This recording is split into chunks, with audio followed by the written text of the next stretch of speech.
Sophie, Soph, come here. Come here, come here. Just because you are choosing to be superficial in your conversations, just because you are having an issue with opening up and going deep and being vulnerable, doesn't mean that everybody else is. So, yes, K Dot is enjoying Megan and gave her the little Japanese ornament or whatever because she's actually talking about some stuff. He don't have to squeeze her to a pulp to get something out.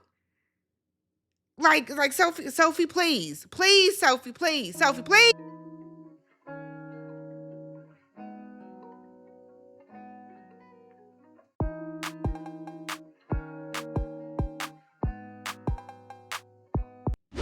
What's up, everybody? Welcome back to the channel. I'm Tammy. This is Tammy Talks. We are gathered here today to talk Love is Blind UK Season 2, Episode 2. If you guys have not already, do me a favor, hit that subscribe button, thumbs up the video, and then leave your comments down below only on Episode 2. If you leave a comment on episodes 3 or 4, I'm going to block you. If you even leave so much as I can't wait till you get to episodes 3 or 4, I'm going to block you. Like, if you don't have a comment, if you don't have an opinion, if you don't have anything about episode 2, don't say anything at all. It is not hard. Or I will stop recapping the shit. Like, damn. Oh my God, y'all. Like, give me a chance to watch. Shit. So we pick up where the last episode left off with Billy and Ashley. So he lets her know that, look, I dated a flight attendant before and it didn't work out. And so it just kind of gives him a little bit of pause. So Ashley is like, well, why didn't it work though? So Billy is citing that her sporadic shifts didn't work and they kind of fizzled out. Again, is Billy still active in the service?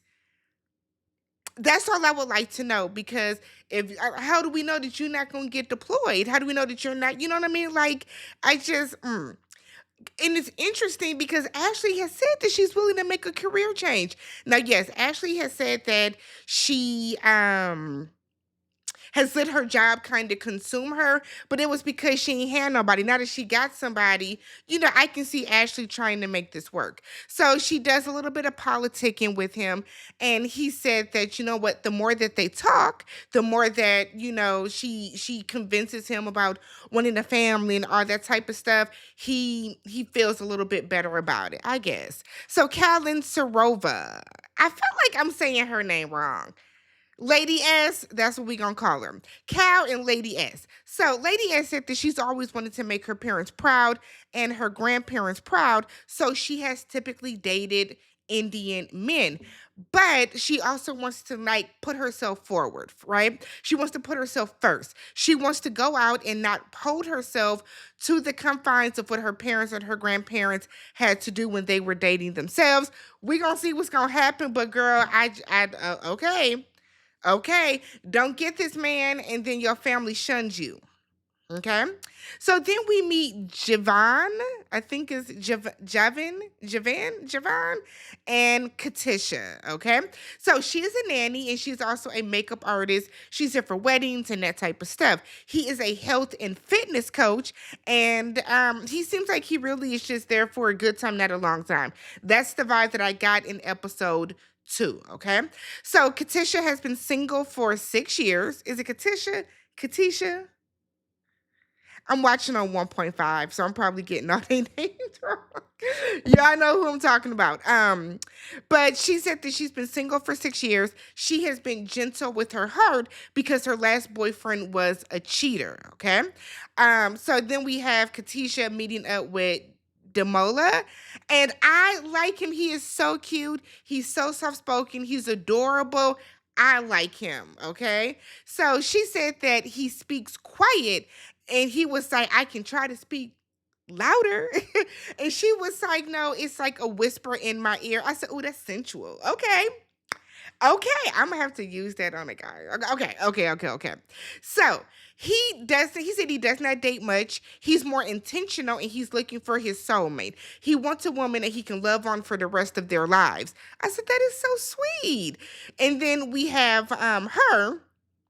Katisha is saying that she is looking for her soulmate and a genuine connection as well. We pan back over to Billy and Ashley, and they are having a boots on the ground party, y'all. They got the cowboy hats on, doing a little yeehaw. I said, all right, okay, now this is what I like to see. So she collects thimbles. She collects thimbles from every place that she goes, and she gives him one as a gift. Lord, he started crying. I said, oh, okay. Like he was touched by the thimble. Put it on his finger and everything. I said, not you be okay. Okay. So he said that, the first thing that he wants to do when he sees her is tell her that he loves her. She says it back, and I said, okay. We got a little love connection going on. Okay. I like it. So then we pan back over to K Dot and Megan. So Megan said her biggest insecurity is her job, and it's because people do not think she has a real job. If I recall, Megan is the professional dancer. So K Dot said that his insecurity, his biggest one, is getting married, having kids, and then getting divorced. I said, oh. I mean, look, people get divorced every day, B. And I'm not saying that to be like facetious, but it does happen. And I feel like you cannot let the looming thought that you could possibly get divorced keep you from experiencing love. And I feel like that might be why K Dot is single. Okay. So we then start to talk about Megan. She doesn't have a relationship with her dad. So her parents got divorced when she was young, and her dad kind of ran out on them on the age. She said that she was around 5 or 6, right? So she was working at a club in Brighton at the age of 17, and her dad came in, and she didn't say anything to him, but she knew it was him. She clocked him, and then the next weekend when she came to work, he left her a car, but it wasn't really nothing up in there. Girl, I feel like fuck your daddy. Like, sir, you know what your damn child looked like? That pissed me off. I don't understand people that run out on their children. That's trash to me. Trash behavior. Megan, 2 points for you. I like you, Megan. 2 points for you for being able to persevere. Because my God, today. So Megan is looking for a fairy tale ending and to meet the right person. I hope that Megan does not take that looking for a fairy tale ending too literal to the point where she has this story in her head, and if you don't fit within that box, then she doesn't give you a chance. Okay. So K Dot and Sophie have a little date, and he wants to get deeper with her. And she was like, well, that's scary. And I don't do that. We know you don't do it, Sophie. We know you don't do it. Do it today. So he then asked her what are some big things that she wants to do in life. She said, I got a few designer purses I want to get, some places I want to travel to. And I was like, Sophie, Sophie, Sophie. So he then asks her, okay, what does success look like to her? So he appeases her, entertains her when it comes to travel. She wants to go to Japan. He's been to Japan. They have a cute little what, and he was like, okay, but success. She said that she's successful now, just not in relationships. And it's because she does not let people in.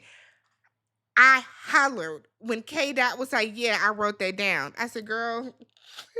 And she was like, oh, no, that's not a good thing. That's not a good thing that K Dot wrote that down. So we get a proposal already, and Billy proposes to Ashley. I said, come on with the come on, y'all. All right. All right. Don't mention that job again. Billy, don't bring up her job. We then get Patrick Anu, and she asks if he would want to wait until marriage to consummate. He was like, no, but if you wanted to wait, then he would be okay with that, and he's willing to wait as well. They then talk about the spleen, the splenic intuition, and she mentions Christianity once again. And he made a comment I did not particularly care for, but he made a comment that was like, it's interesting how you always fall back on religion. Nigga, you talking about your spleen every couple minutes. Why can't she talk about her religion? Patrick, I'm letting you slide with this, but don't do that. Don't do that. So we then get Cal proposing to Lady S, and I was like, oh, I, oh, y'all got more talking to do. But he proposes to her. I said, all right, okay. So K Dot and Sophie. So she's talking to him and she tells him that she can feel herself letting her guard down more with him. And he was like, okay, so let's talk about something. Show improve, girl, show improve. So she talks about how she had a rocky relationship with her mom after the divorce. So her parents divorced, right? And her mother took on a new partner. And her mother put her new partner over her, over Sophie. And so Sophie kind of feels Sophie kind of feels that if my mom can put someone else before me, why can't my husband do the same thing? So when Sophie explained it in that way, I was like, okay, this makes sense. This explains why Sophie, this explains why she doesn't open up, right? Because the person that is supposed to give you and show you unconditional love basically discarded her for another, piece of dick. And I don't mean to be crude. I don't mean to be crass. But like, you know what? F your mama. F your mama and F Megan's father. Cause like what's going on in the UK, right? But Sophie said that she is a daddy's girl. So at least she got somebody in her damn corner. My God. My God. Like I want to feel bad for Sophie, but I feel like I don't know. For some reason, I cannot fully sympathize with her. And I think it's because of her behavior at the end of the episode, truth be told. So we see Billy and Ashley, they meet up for the first time and they seem to like each other. He formally proposes with a ring. I can't remember offhand if they kiss or not, but they seemed pleased with one another. So kudos to them, okay?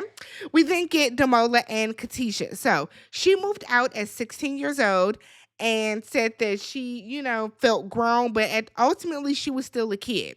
So Damola starts talking about his grandmother and how he lived with his mom and his dad and his brother and his sister. And his grandmother, he lived with her for a little bit, and that was his best friend. And they would go for walks around the block, and he would just talk about life with her. He is so precious. He is so precious. I hope he finds somebody. I really, really, really, really do. Okay.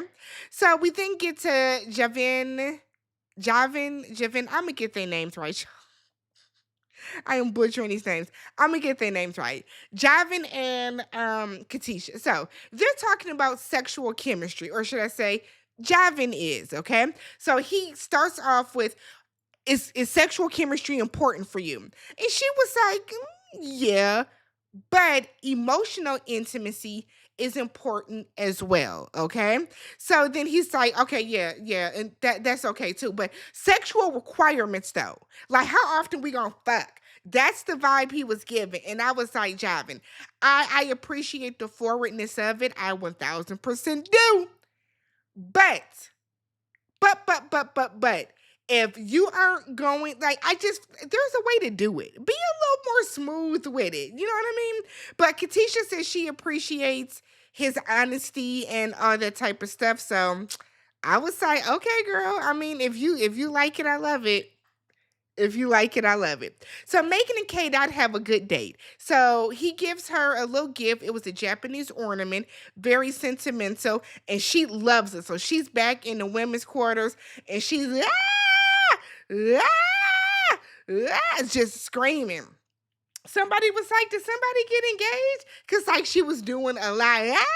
I said, girl, you are not that geeked up off that ornament. Stop it. Because like now, Megan, I just gave you some kudos, but I feel like you doing this because you want to get into you want to get underneath Sophie's skin. So she is so fucking loud that the men hear her across the hall in their quarters. That's crazy. I don't think we've ever had that happen. So she is so excited, and Sophie is like, well, I'm not gonna be nobody's number two. And I know she's talking about K-Dot because K-Dot went to Japan, and K-Dot, I said, okay. Again, Sophie, you have been so guarded. It's like pulling teeth for us to watch your scenes. I can imagine how it must feel for K Dot. I can only imagine. Girl. So that was episode 2. It was cool. It was cool. I enjoyed it. So I'm gonna get episodes 3 and 4 up. Remember, do not put. I'm not gonna look at my comments. Do not leave comments about episodes 3 or 4, even insinuating. Don't even say I can't wait for you to watch because I'm gonna block you. All right. Catch you guys in the next one.